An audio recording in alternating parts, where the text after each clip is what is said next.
Me in Shreveport, Louisiana. You're on with Matt and Dennis. How are you? Hey, how you doing? Doing all right. Doing well. So it says here that it says from the call screener that we ask for evidence of a creator, but there isn't any evidence that there isn't a creator. So what do we have? Right? Pretty much, yes.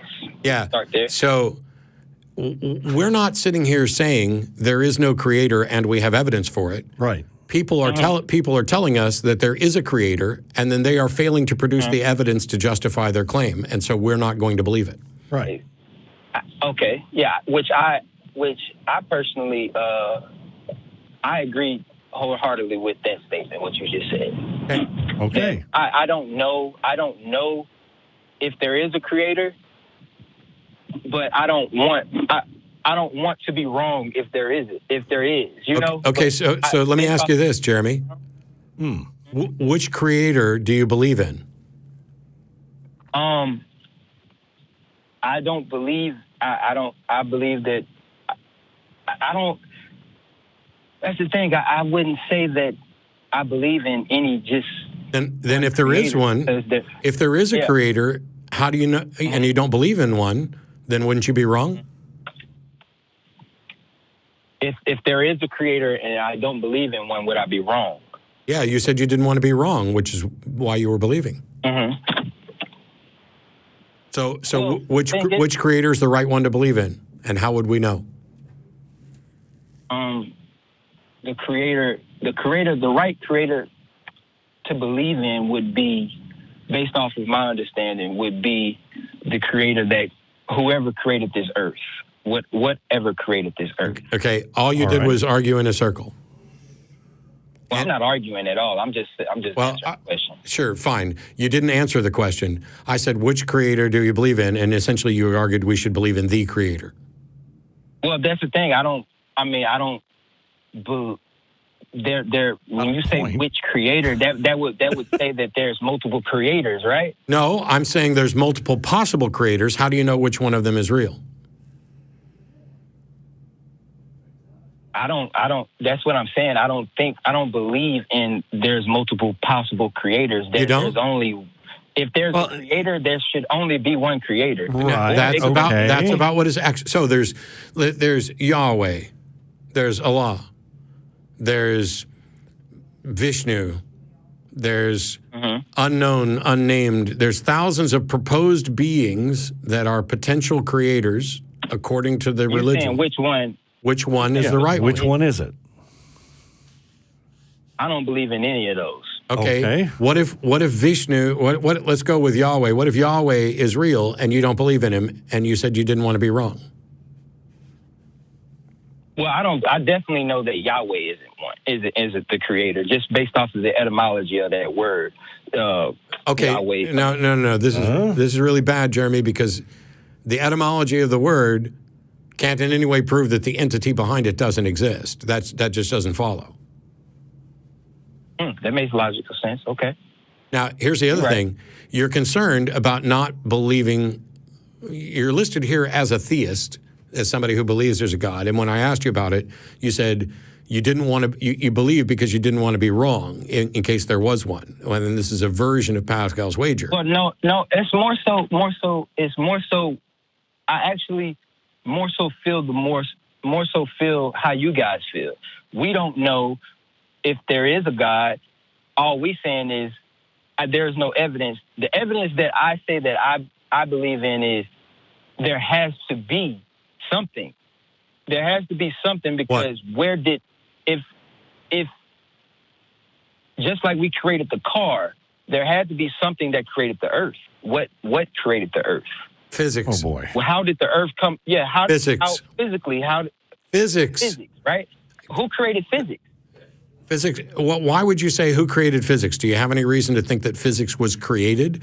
This is just physics is descriptive of how matter interacts with gravity, the strong nuclear force, the weak nuclear force, things like that.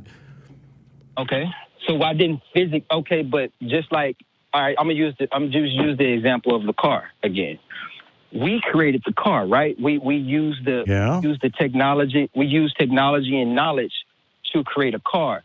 What knowledge created physics? Because physics isn't a creation. Physics isn't a creation. Physics is descriptive of how matter interacts. It is descriptive of nature. Okay, who created matter though? So there's no evidence that anyone created matter or that matter requires a creator. When you say who did this, you are assuming that there was a who and that this was something that happened that required a who, neither of which has been demonstrated. I know, but how? So basically, we're all just basically saying we don't know anything. No, we know lots of things. We just don't know that. Why would you say we don't know anything when we don't know that? I know, but I know. So why should I question if there's a creator? Why should I not? Why should I question that there is a creator, and why should I question that there's not a creator? If we don't know what created matter, if matter was matter always here, we don't know that. You should question it, right?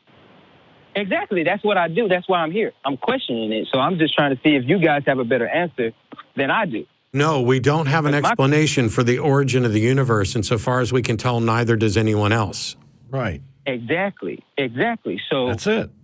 So that's okay. So I guess that's just the gist of the whole conversation. I guess we just meet in the middle. Huh. Okay. How did we meet in the middle? If the only way we see you're listed as a theist on the call thing, which means that you believe in a God.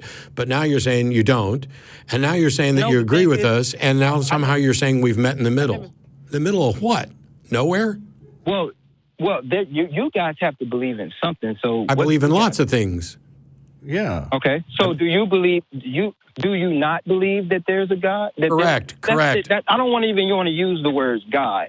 That there's a creator. You don't believe that there's a creator, right? Correct. I do not believe that there is a creator, an agent, a thinking agent creator. I lack belief in a creator, yes. Okay, so what evidence do you have to believe that? I don't believe that. We're saying we do not believe that.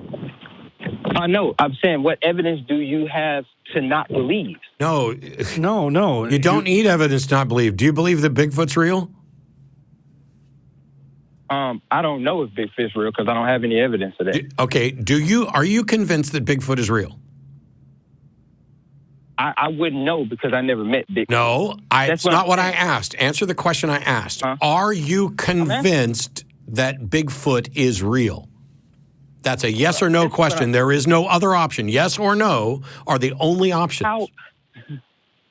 Am I convinced? Is Bigfoot real? Right. No, because I've never met Bigfoot. Correct. That's exactly what we're saying about God.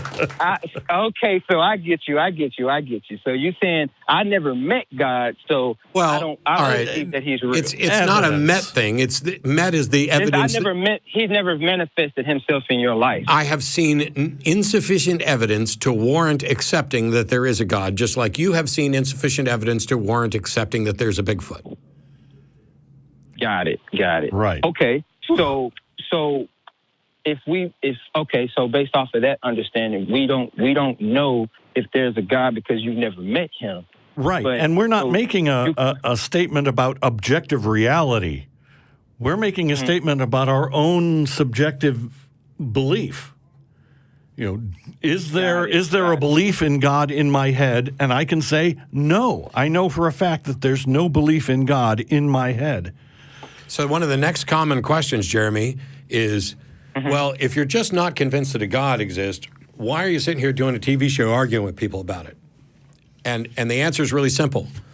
Because if I lived in a world where the majority of people believed in Bigfoot and were trying to legislate what Bigfoot wanted onto everybody else and suggested that we were all nuts for not believing that Bigfoot exists, I would be doing a fucking Bigfoot show. I feel you. Yeah. I totally understand that. So basically what you're doing is in trying to inspire logic to everyone. I'm also, if there is in fact a God or a Bigfoot, I would like to know that because I'd like to I'd like to believe things that are true, as many of them as possible, and as few false things as possible. Exactly. And so I'm giving people an opportunity to present the argument and evidence for their beliefs. And I've done this for 15 years, and the show's been going for 23, 24 years, and the arguments have been going on for hundreds and thousands of years prior to that. And to date, we don't have a single valid and sound argument supported by evidence for any proposed God at all.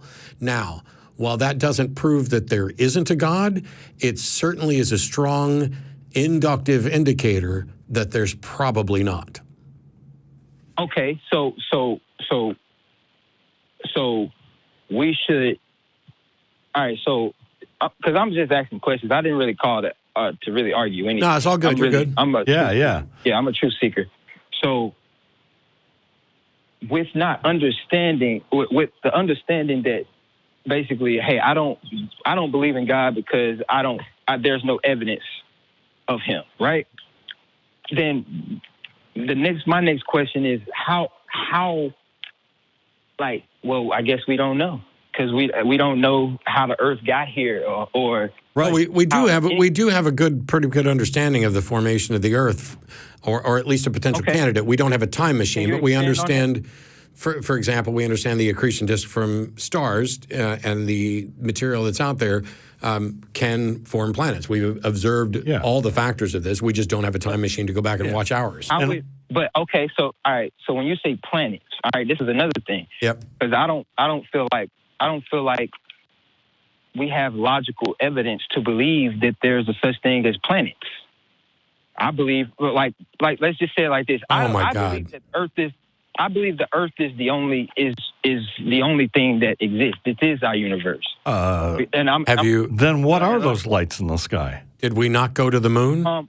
Do we not have Mercury, Venus? No, I don't believe that we went to the moon because based off of what I've researched and what I've found. Like for instance, I'm gonna give you a perfect example. I doubt it. Moon landed. Yeah. Okay. Well. All right. Well, let me say it first. All right. All right. For instance, Neil Armstrong. They said he went to the moon. He went to the Sweden ambassador, and they gave him a gift. That gift was supposed to be a moon rock from the moon, the surface of the moon, right? And it wasn't. It comes to find out, that it wasn't. It was petrified wood. So based off of that, if I learned that, why should I believe that somebody went to the moon when that was a lie? Because you can get a fucking telescope and look at the moon and see the tracks and see the reflectors that were up there. You know that. You can see what reflectors? The reflectors that we put there. Well, you can't see it from a telescope on the Earth, but you've got pictures of it. When you say we, who is we? Have you seen a telescope that see the reflectors on the Earth? Hang on. You're saying that every government with a space program is lying. Well, I don't know them. It's all full of lying shills. Basically, because if I don't know, then screw you. You're basically saying I'm believing them because they know better. No, I'm saying no. I'm not saying believe them because they know better. I'm talking about the actual evidence. And so when we talk about evidence and how, if you'll shut up. Who are you talking to like that? We're supposed. I'm in mid-sentence. That's very unprofessional. I'm asking you. I don't give a rat's fucking ass what you think is professional or not. I was speaking, trying to answer your question, and you jumped in to ask another question. Do you want to fucking answer or not? Why are you cursing though? Because I can, because words don't have magical powers, because it draws your attention in and makes you realize that you were about to get the answer and you prevented the answer. Basically, right? So what? I just start cursing too, right? You can if you want to. Okay, I will. All right, you can continue. Sorry. Thank you for permission to continue on my own fucking show. Okay, sorry. You can finish. Now, I'm not saying believe the governments that told you we've been to the moon. I'm saying that you lack a fundamental understanding of science, what we know about science, and how we can demonstrate this, both with regard to the age of the Earth, how planets form, how solar systems form, and what actually is required. Are you on a cell phone right now? I am. Okay. Does it have a GPS system on that cell phone? It does. It does. Do you realize that that is from geosynchronous satellites orbiting the Earth, showing that we were able to put those up, right? Well, it could be from satellites orbiting the Earth, or it could just be some satellites that's high enough in the sky to where I can't see them, and it just... That is literally what orbiting the Earth means. You definitely need to go and take some courses on science and what we understand, because if you're goodbye, jackass. Because if you're just going to sit there and suggest that if you haven't seen it, or if your only piece of information is a government, then you are then justified in accepting that all the rest of the evidence about this means that you shouldn't believe we've been to the moon. Now, don't get me wrong, nobody should be convinced we went to the moon until they've seen sufficient evidence to warrant it. Right. Like the moon landing footage, or the fact that every other government stopped their race to the moon when we announced that we'd got there. And by the way, the tracks that are visible up there and the reflectors that you can actually measure with lasers and stuff like that. Because you could sit here all day long and say, with your flawed understanding of, hey, these satellites are in orbit around the Earth. Maybe they're just so high in the sky that I can't see them. Yes, that's literally what in orbit of it's not. Well, but I can't believe I'm actually having to explain this. The core issue is that everybody has to be lying to you. Yeah. And that is the insane, unlikely, and just crazy part of it. Well, it's more than that, because so if you're confused about who wrote physics, you've made a flawed assumption. And it's not the first time it's happened where somebody calls in and says, well, if God didn't create the universe, who did? Okay, because the who question is already a problem. But we understand how physics works. We understand gravity. We have both Newtonian models of physics, and now we're moving towards quantum mechanics and things like that. But the same technology that is required to get a satellite into low Earth orbit or a geosynchronous stable Earth orbit, all is what we need to get to the moon, which is also what we needed to get the Voyager to be able to use the gravitational pull of different planets to make a wonderful path through our solar system and head on out and exit after that. But you don't even need to do that, because you literally said, I believe is the only thing that's out there, which means if you go out and stand outside at night and look up and see the moon, you're already wrong. When you see the other stars, you are even more wrong. It's clear. Are you buying this thing that maybe they're just pinholes in the curtain of night, or maybe our government has been projecting them up there, when even before we had any technology that could have possibly set up a projection, the ancients had already mapped them and gave them their name as planets, because all they could see were lights in the sky, and planets comes from the Greek word of wanderers, because they didn't follow all the patterns. All the other stars are moving like this, and these wandering around. These are wanderers. This is the process by which, go watch the original Cosmos. Go watch James Burke's The Day the Universe Changed. Go watch the other James Burke, not The Day the Universe Changed, it's Connections.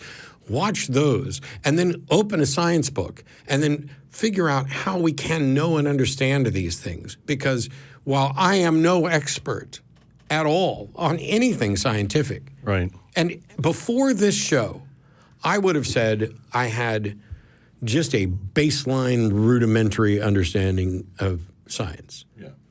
And yet when people call in like this, I realize how much we have failed an educational system, so that you don't understand logical arguments, you don't understand where the burden of proof rests, you don't understand the basics of science. And it goes right back to the guy who's saying that, the chemicals in your brain can't produce consciousness. It's one thing to say we don't understand how, and we're hypothesizing that this is an emergent property. We may not have the right answer. It's something else to say that can't happen. Naturalism prevents that from happening. That is an assertion that you need to demonstrate. And when you say... It was like, this sounded like arguing with a flat earther. Yeah. And the thing really you need to narrow it down to is, okay, you don't believe the moon is... the heliocentric thing it's supposed to be, right? You don't believe it's orbiting the Earth and the Earth is orbiting the sun. All right, it's the sun and the moon are two things revolving around a plate, a flat Earth, right? But then you go, okay, now using your flat Earth map, using your flat Earth model, predict the next eclipse. Yeah. Us using the heliocentric model can predict it to the freaking second. Show us that your model is better. Yeah, you don't even have to go to that. You can also just be under that model, show me all the movements of the other bodies, and explain to me why every one of these stellar system items we see is an oblate spheroid, and we're on the flat thing. Right. But it's the predictions we can make, the obvious predictions that come completely and specifically true that show that science works. That's the proof that's in the pudding. On that note, we've